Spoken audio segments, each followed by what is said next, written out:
पिछले साल अप्रैल के महीने में रामनवमी के समय कुछ लोग पकड़े गए गौ हत्या करते हुए आगरा के अंदर। इसकी वजह से आगरा में उस वक्त कम्युनल हिंसा भी छिड़ गई थी। ये इकलौता ऐसा इंसिडेंट नहीं है, अगस्त 2022 में भी ऐसा ही कुछ हुआ था। उत्तर प्रदेश के कनौज डिस्ट्रिक्ट में एक शिव मंदिर के सामने किसी आदमी ने मीट फेंक दी और उसकी वजह से हिंसा छिड़ गई। ऐसा ही कुछ मई 2020 में भी हुआ था।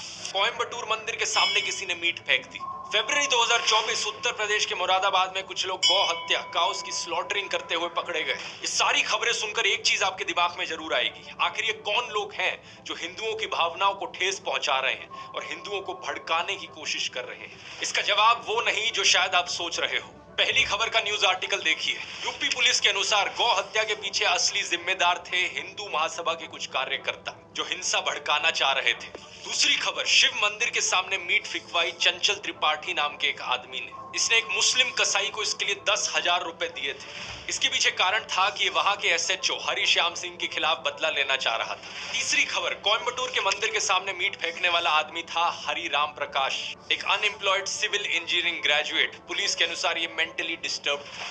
चौथी खबर, गौ हत्या के पीछे मुरादाबाद में यूपी पुलिस ने अरेस्ट किया 4 लोगों को, जिनमें से एक था बजरंग दल का लीडर। ये एक मुसलमान आदमी को एक झूठे केस में फंसाने की कोशिश कर रहे थे, इसलिए इन्होंने खुद गौ हत्या कर दी। हैरानी की बात यह कि ये काम करने के लिए इन्होंने खुद एक मुस्लिम आदमी की मदद ली। इन खबरों के पीछे की सच्चाई सुनकर अगर आप हैरान हो रहे हो तो आराम से बैठ जाओ। अगले आधे घंटे में जो मैं सुनाने वाला हूं, अपनी आंखें और कान खोलकर ध्यान से सुनना।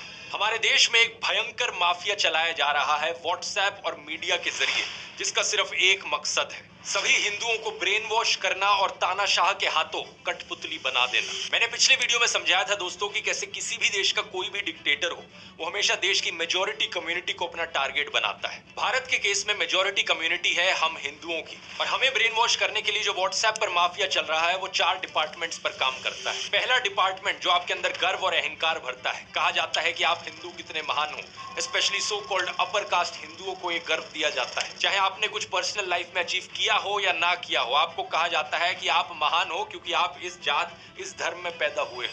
हिंदू धर्म में जिस व्यक्ति का जन्म होता है वो व्यक्ति बहुत ही भाग्यशाली होता है।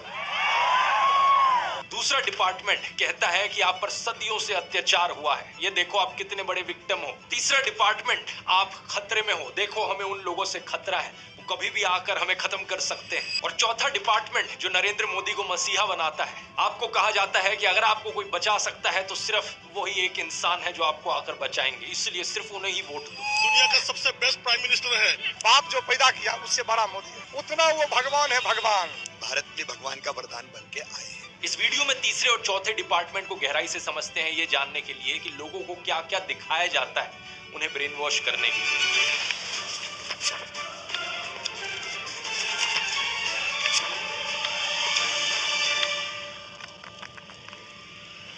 दुनिया भर पर नजर डालें दोस्तों तो डिक्टेटर्स कई देशों में देखे गए, चाहे ये पाकिस्तान हो, जर्मनी हो, चिली हो या रवांडा हो, लेकिन सभी डिक्टेटर्स के द्वारा टारगेट हमेशा मेजॉरिटी कम्युनिटी को किया जाता है। पाकिस्तान के देश में सुन्नी मुस्लिम्स मेजॉरिटी में है, तो उन्हें ब्रेन वॉश करने के लिए झूठी खबरें फैलाई गई कि कैसे देश की बाकी माइनॉरिटीज उनके लिए खतरा बन रही हैं। हिंदू, क्रिश्चियन, सिख, शिया मुस्लिम्स, अहमदिया मुस्लिम्स या फिर सूफी मुस्लिम्स ही क्यों ना हो।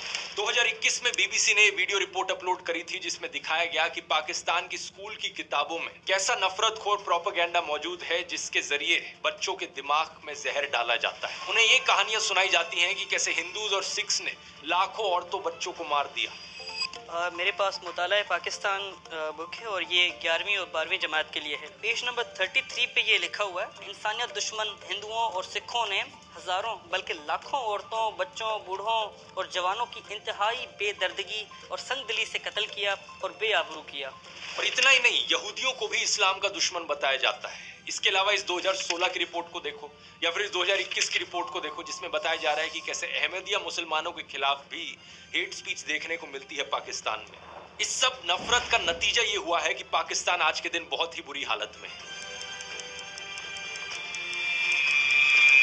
पिछले साल की वर्ल्ड बैंक रिपोर्ट देखो, 40% पाकिस्तानीज बिलो पॉवर्टी लाइन है। बेरोजगारी एक बहुत बड़ी मुसीबत बनी फिर रही है और कुछ ही दिन पहले आईएमएफ ने बताया कि पाकिस्तान में इस फिस्कल ईयर में नियरली 25% की इन्फ्लेशन देखी जाएगी। पाकिस्तान की मेजॉरिटी कम्युनिटी सुन्नी मुस्लिम्स को इस नफरत के जाल में फंसकर ब्रेन वॉश होकर क्या मिला? एक ऐसा देश जो रहने लायक नहीं है, जहाँ लॉ एंड ऑर्डर का कोई नामो निशान नहीं है। मेजॉरिटी कम्युनिटी के अंदर एक डर की भावना जगाने के लिए किस तरीके का खबरों के साथ खेल खेला जाता है, इसका एक अच्छा उदाहरण देखने को मिलता है आज से 100 साल पहले अमेरिका में। साल 1919 की बात है। वॉशिंगटन में एक 22 साल का ब्लैक क्रिमिनल कुछ लोगों पर हमला करता है और चोरी करता है। जिन लोगों पर हमला किया जाता है उनमें से एक स्कूल टीचर थी जो खुद एक ब्लैक औरत थी। इस इंसिडेंट को लेकर एक इंटरेस्टिंग बात यह है कि वॉशिंगटन के जो सारे अखबार थे उस वक्त के, वो या तो इस खबर को रिपोर्ट ही नहीं करते या फिर इसे पूरी तरीके से दबा देते। लेकिन 5 दिन बाद सेम शहर में सेम क्रिमिनल जब एक व्हाइट औरत पर हमला करता है तो सारे अखबारों की ये फ्रंट पेज खबर बन जाती है। इसकी वजह से अगले कई हफ्तों तक वॉशिंगटन में दंगे देखने को मिलते हैं ब्लैक्स और व्हाइट्स के बीच। 39 लोगों को मारा जाता है और 150 से ज्यादा लोग जख्मी हो जाते हैं। जो एक्चुअल क्रिमिनल था इस केस में,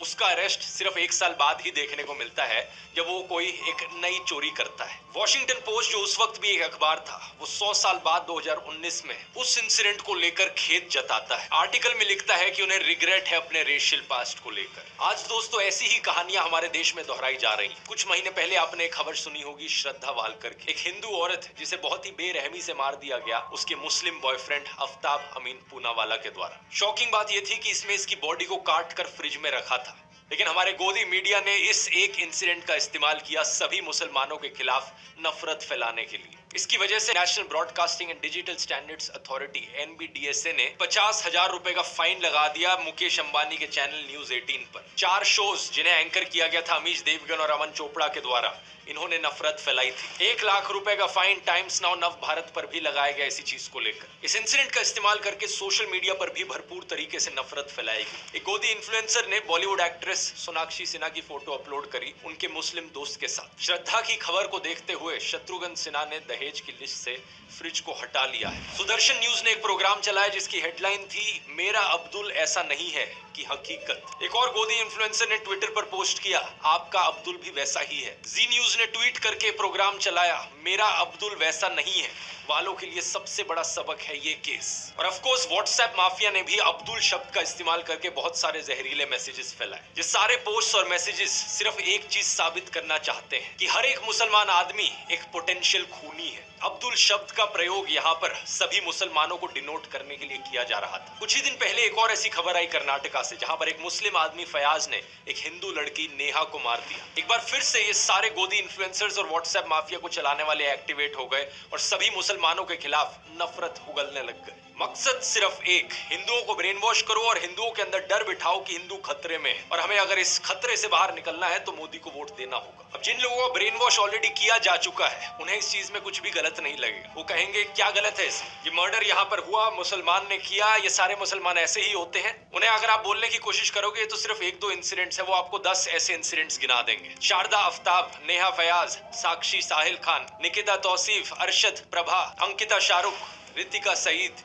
मानसी दीक्षित, मुजम्मिल, इन सभी केसेस की लिस्ट सुनाने के बाद ये आपसे कहेंगे ये देखो कहा था ना मैंने, ये सारे मुसलमान ऐसे ही होते हैं, ये सारे के सारे पोटेंशियली खूनी होते हैं। क्या है इसके पीछे का सच, इस खबर को देखो। श्रद्धा वालकर के केस के 2 हफ्ते बाद एक और केस हुआ था पांडव नगर में। अंजन दास नाम के एक आदमी को उनकी पत्नी पूनम के द्वारा मार दिया गया और श्रद्धा के केस की तरह उसकी भी बॉडी को काट कर फ्रिज में स्टोर किया गया। इतना ही नहीं, इसके 3 महीने बाद इस खबर को देखिए। नजफगढ़ के पास मित्राऊ गांव में साहिल गहलोत ने अपनी live in partner Nikki Yadav को मार दिया। मारने के बाद उसकी बॉडी को अपने ढाबा में फ्रिज में रखा। सेम दिन उसने एक आदि भी कर ली। इन दोनों केसेस की डिटेल्स बिल्कुल वही श्रद्धा आफ्ताब केस वाली डिटेल्स है। सिर्फ एक फर्क है, इन दोनों केसेस में कोई हिंदू मुस्लिम का एंगल नहीं है जैसा उस वाले में। इसलिए आपने इन खबरों के बारे में कहीं सुना ही नहीं होगा और ना ही मीडिया वालों ने इस खबर को चलाया होगा। इस रिपोर्ट को देखिए। बिहार के वैशाली डिस्ट्रिक्ट में अमन कुमार सिंह ने एक 17 साल की लड़की सोनम परवीन को मार डाला। हिंदू लड़का मुस्लिम लड़की, इसलिए गोदी मीडिया इसकी बात करेगा ही नहीं। न्यूज 18 हिंदी की वेबसाइट पर एक खबर जरूर छपी, लेकिन इन्होंने लड़के का नाम नहीं लिखा। बस ये लिखा कि हत्या के पीछे प्रेम प्रसंग की आशंका जताई जा रही। यूपी के शामली डिस्ट्रिक्ट से इस खबर को देखिए। नाइमा उर्फ ईशा अपने घर से भाग गई और एक लव मैरिज करी अंशु के साथ। अंशु एक शार्प एज हथियार से ईशा पर हमला करता है और इसे मारने के बाद उसकी बॉडी कुएं में फेंक देता है। वहां के एसपी ने इंटरोगेशन के बाद बताया कि हस्बैंड अंशु ने अपना गुनाह कबूल किया। रसूलपुर गांव की इस न्यूज रिपोर्ट को देखिए।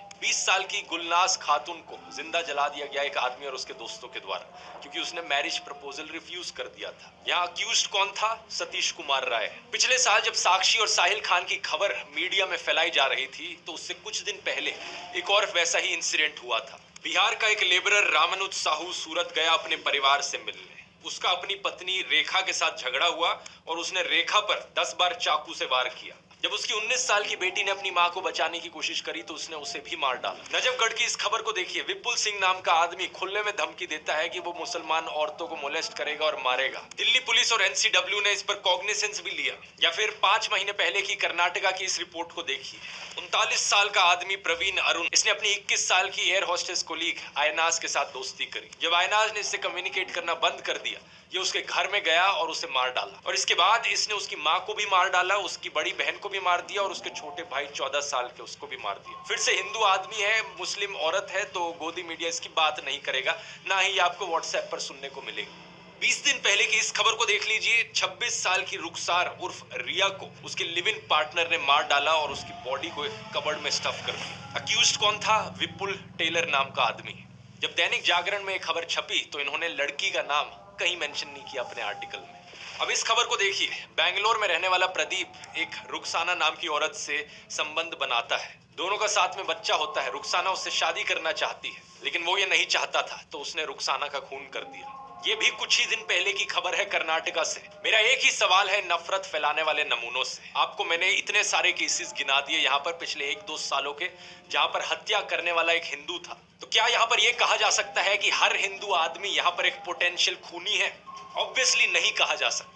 देश में 55 से 60 करोड़ हिंदू आदमी रहते हैं। इन 20-30 केसेस को लेकर जनरलाइज नहीं किया जा सकता कि सारे हिंदू लड़के ऐसे होते हैं। और ठीक इसी तरीके से मुसलमानों को भी जनरलाइज नहीं किया जा सकता। देश में रहने वाले करोड़ों मुस्लिम आदमी हैं, सारे के सारे पोटेंशियल किलर नहीं होते। ये एज्यूम करना एक बहुत ही बेवकूफी वाली चीज है और ये आपका नफरत खोर माइंडसेट दिखाती है। अगर आपको ऐसा लगता है तो बड़े अफसोस की बात है, मुझे कहना पड़ रहा है कि आपका ब्रेन वॉश हो चुका है। एनसीआरबी की रिपोर्ट क्राइम इन इंडिया 2022 के अनुसार देश में 4.5 लाख क्राइम्स हुए हैं औरतों के खिलाफ इस 2022 के साल में। इन 4.5 लाख क्राइम्स में से 28,522 एफआईआर्स दर्ज कराई गई मर्डर की, जिनमें से 8,125 फीमेल्स थी।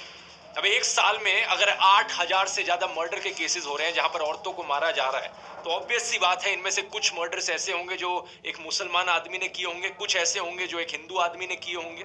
हर तरह के परम्यूटेशन कॉम्बिनेशन यहाँ पर आपको मिल जाएंगे। हिंदू आदमी हिंदू औरत, मुस्लिम आदमी मुस्लिम औरत, हिंदू आदमी मुस्लिम औरत या मुस्लिम आदमी हिंदू औरत।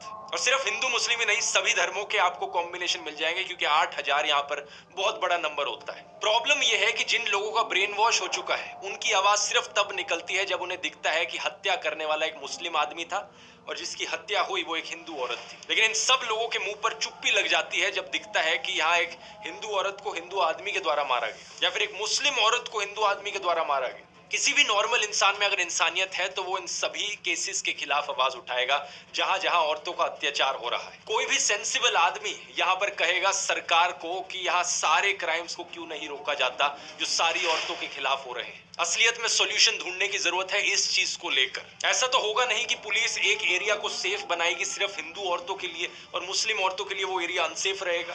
अगर किसी एरिया को सेफ बनाना है तो सभी औरतों के लिए वो सेफ बनेगा ना। सेलेक्टिव आउटरीच इन लोगों का सबसे बड़ा हथियार है। अगर आज मैं जस्टिस की डिमांड करता हूं तो मैं नेहा के लिए भी करता हूं और रुखसाना के लिए भी करता हूं।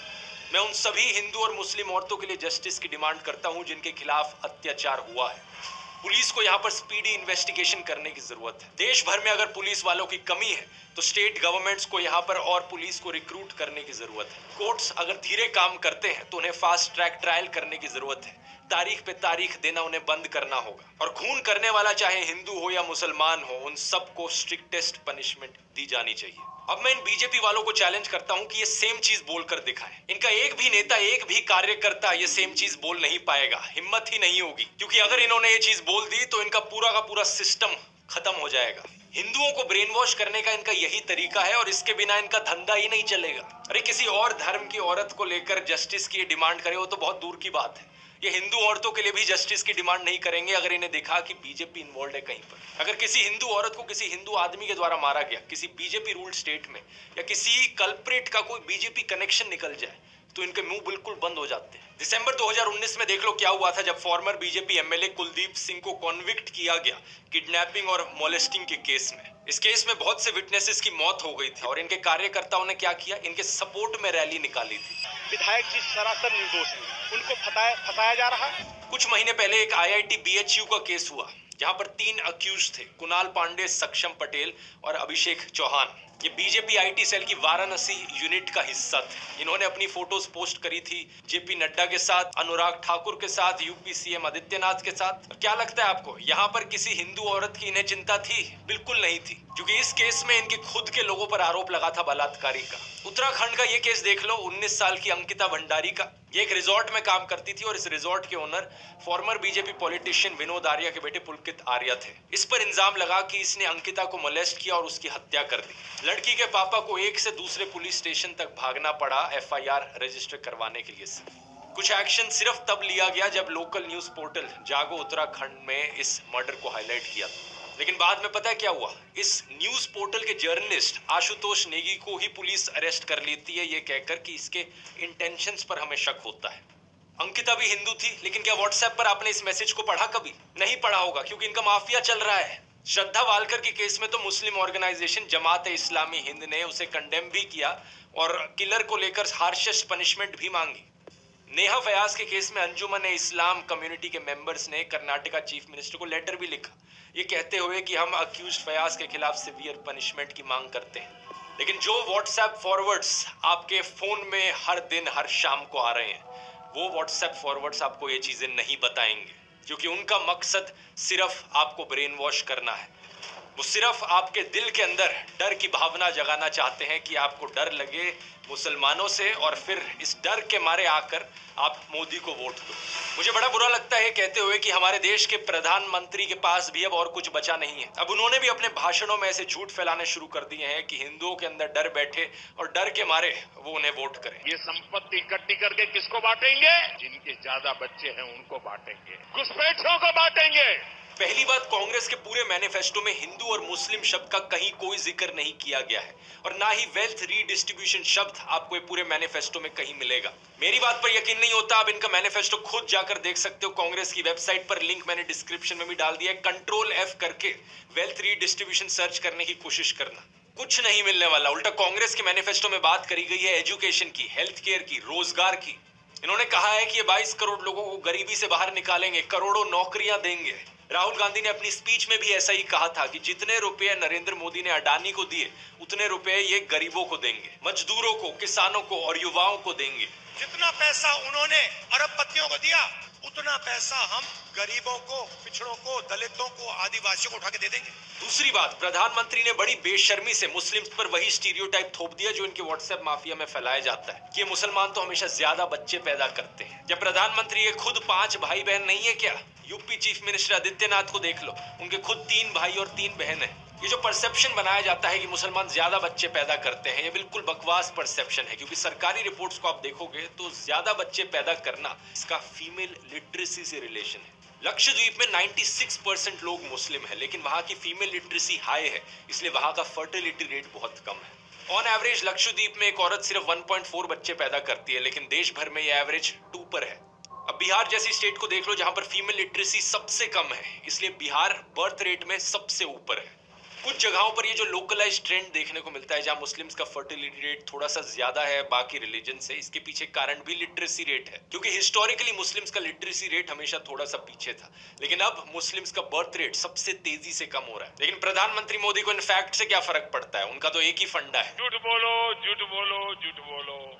हमें सभी हिंदुओं को जागरूक करने की जरूरत है दोस्तों। जब ये डर का माहौल बनाने के लिए इनके पास असली खबरें खत्म हो जाती हैं, तो ये झूठी खबरें फैलाना शुरू कर देते हैं। श्रद्धा वालकर के केस में रशीद खान नाम के एक आदमी का केस निकल कर आया था। एक ऑन ग्राउंड न्यूज रिपोर्टर ने रशीद खान नाम के एक आदमी से बात करी जो श्रद्धा वालकर के मर्डर को जस्टिफाई कर रहा था। उसके खिलाफ एक FIR दर्ज करी गई और जब पुलिस ने उसे अरेस्ट किया तो पता है क्या पता चला? उस लड़के का नाम एक्चुअली में विकास कुमार था। रशीद खान बनने का नाटक कर रहा था वो। एक और ऐसा ही केस सामने आया जब एक फेसबुक पोस्ट वायरल होने लगी राजिया बानो नाम के यूजर नेम के साथ। इस पोस्ट में जस्टिफाई किया जा रहा था कि हिंदू औरतों के खिलाफ कुछ हो तो वो ठीक है, रिवेंज है। कुछ हिंदू अकाउंट्स ने बड़ी आउटरीच करी इसको लेकर कि ये मुसलमान हम लोगों से इतना नफरत क्यों करते हैं। और जब इस चीज का फैक्ट चेक किया गया तो पता लगा कि यूजर नेम गलत था, राजिया की जगह राजिया लिख रखा था। और प्रोफाइल पिक के बारे में सर्च किया तो पता चला कि ये राजिया के यूजर नेम के पीछे एक पवन शर्मा नाम का आदमी था। इस बंदे की एक और पोस्ट मिली तो किसी ने कमेंट कर रखा था, शर्मा जी नाम क्यों बदल लिया।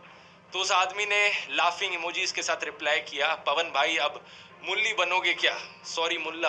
और इसने रिप्लाई किया, just wait and watch dear. कुछ लोग नफरत के पागलपन में इतने अंधे हो गए हैं कि ये खुद से नफरत की खबरें फैलाते हैं ताकि इल्जाम वहां मुसलमानों पर डाला जा सके, उनकी इमेज को बदनाम किया जा सके। वीडियो के शुरू में मैंने आपको ऐसे ही कुछ किस्से सुनाए थे जहां पर बजरंग दल और हिंदू महासभा के मेंबर्स ने जाकर गौ हत्या करी, और वो भी इसलिए ताकि किसी मुसलमान पर इल्जाम डाला जा सके कहकर कि ये देखो ये मुसलमान लोग हैं जो हमारी गौ माता की हत्या करते हैं। यहाँ पर एक बहुत बड़ा खेल खेला जा रहा है दोस्तों। झूठी खबरें कितनी ज्यादा फैलाई जा रही हैं आप यकीन नहीं करोगे। एक यूजर अभिषेक कुमार अपने आप को मोदी का परिवार कहते हैं, ये वीडियो शेयर करते हैं जहां पर कुछ लड़कियां एक आदमी के पीछे भागकर उसे डंडों से मार रही हैं। लिखा जाता है वीडियो कहां से है ये पता नहीं, लेकिन ये देखकर बहुत अच्छा लगा कि हिंदू बेटियों ने लव जिहादियों को सबक सिखाना शुरू कर दिया है। अगर सर्च करके देखोगे वीडियो कहां से है, उत्तर प्रदेश का ये इंसिडेंट है 2018 का, और जिस आदमी को मारा जा रहा है उसका नाम है कपिल चौहान, क्योंकि वो लड़कियों को छेड़ा करता था। बात यहाँ पर ये नहीं है कि मुस्लिम ईव टीजर्स नहीं हो सकते, बिल्कुल हो सकते हैं। ऐसे भी मुस्लिम होंगे जो अपनी आइडेंटिटी हिंदू नामों के पीछे छुपा कर रखते हैं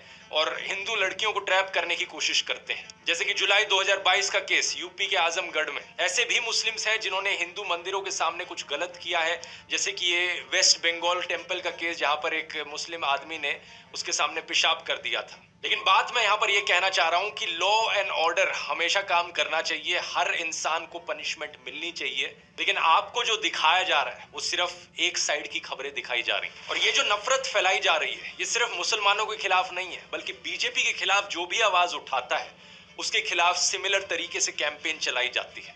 एग्जाम्पल लेकर देख लो कांग्रेस का। ये खबर सुनी आपने कि कांग्रेस लीडर रशीद अल्वी ने राम भक्तों को राक्षस कहकर बुलाया। सिर्फ व्हाट्सएप पर ही नहीं बल्कि इस खबर को तो कई गोदी मीडिया वालों ने भी चलाया था। After Salman Khurshid, another Congress leader sparks a row. Congress neta Alvi compares those chanting Ram Bhakts to demon. Rashid Alvi साहब ने बोला कि ये जो जय श्री राम बोलते हैं ये सब राक्षस है, लेकिन ये सरासर झूठी खबर थी। सच बात यह है कि रशीद अल्वी एक्चुअली में बात कर रहे थे रामायण की, जब मेघनाथ से लड़ते हुए लक्ष्मण अनकॉन्शियस हो जाते हैं और हनुमान उनके लिए जड़ी बूटी लेकर आते हैं। रावण कुछ राक्षसों को भेजता है जो अपने आप को एक साधु की तरह डिस्गाइज कर लेते हैं, कुछ ऐसे राक्षस जो खुद जय श्री राम का नारा लगाते हैं। यही चीज उनके द्वारा कही जा रही थी कि ये कुछ लोग जो राम का नाम ले रहे हैं ये असल में राक्षस हैं साधुओं के फेस में।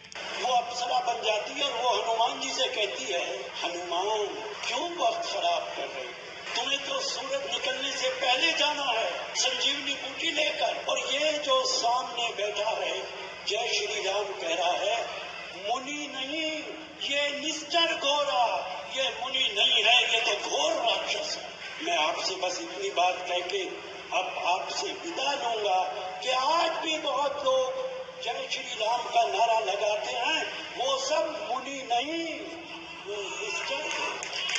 बीजेपी वाले ये बात जानते थे, लेकिन जानबूझ के इनकी स्टेटमेंट को क्लिप किया गया ये दिखाने के लिए कि कांग्रेस मुसलमानों के साथ है, हिंदुओं के खिलाफ बोलती है। रवीश कुमार के साथ भी ये चीज अक्सर करी जाती है। दिल्ली में जब दंगे भड़के थे, शाहरुख नाम के एक आदमी ने गोलियां चलाई थी। व्हाट्सएप पर एक क्लिप काट कर डाली जाती है जिसके ऊपर नीचे कैप्शन लिखा जाता है, आतंकी शाहरुख को बचाने के लिए रवीश ने बताया उसे ब्राह्मण अनुराग मिश्रा।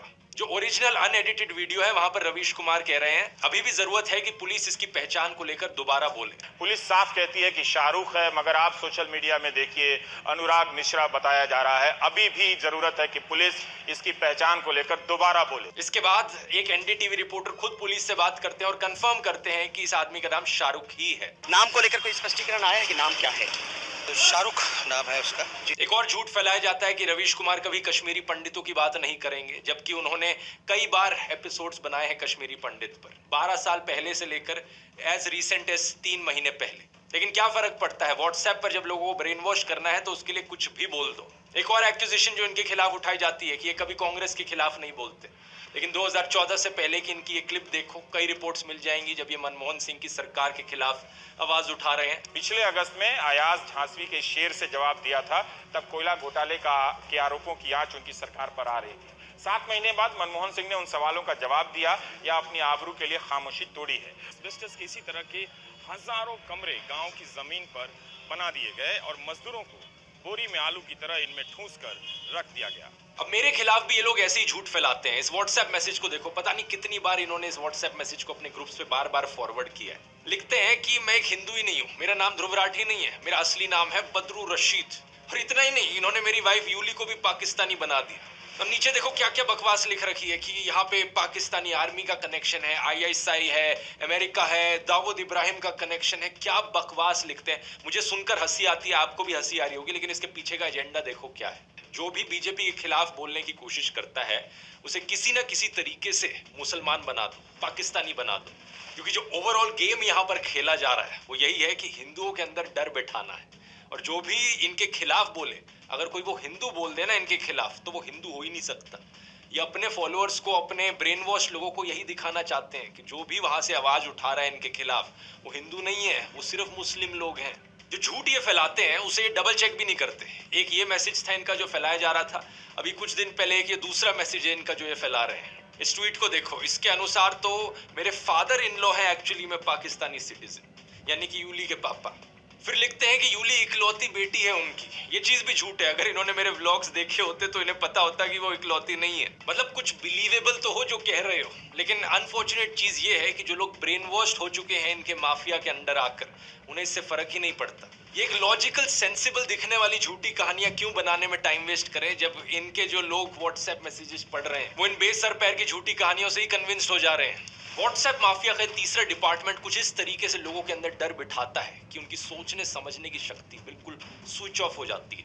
इसलिए बहुत जरूरी है लोगों को जागरूक करना इस चीज के बारे में, स्पेशली हिंदू लोगों को जागरूक करना, क्योंकि अगर किसी को सबसे ज्यादा बेवकूफ बनाया जा रहा है यहाँ पर, तो वो हम हिंदुओं को बनाया जा रहा है। इस माफिया के 2 और डिपार्टमेंट्स बचते हैं। आने वाले वीडियोस में उनको भी गहराई से समझेंगे, लेकिन तब तक काम रुकना नहीं चाहिए। हमारा ये संघर्ष देश के संविधान को बचाने के लिए है, देश के लोकतंत्र को बचाने के लिए। और अगर आप उन लोगों में से हो जिन्हें अभी भी लगता है कि नहीं देश में सब ठीक चल रहा है, देश में कोई तानाशाही नहीं है, तो जरा कुछ दिन पहले की इस खबर को देख लो जरा। सूरत की लोकसभा सीट पर क्या हुआ, कांग्रेस के कैंडिडेट को डिस्क्वालीफाई कर दिया गया और वहां बाकी 8 कैंडिडेट्स ने किसी ना किसी बहाने से विथड्रॉ कर लिया, यानी कि इलेक्शन होने से पहले ही बीजेपी ने ये सीट जीत ली।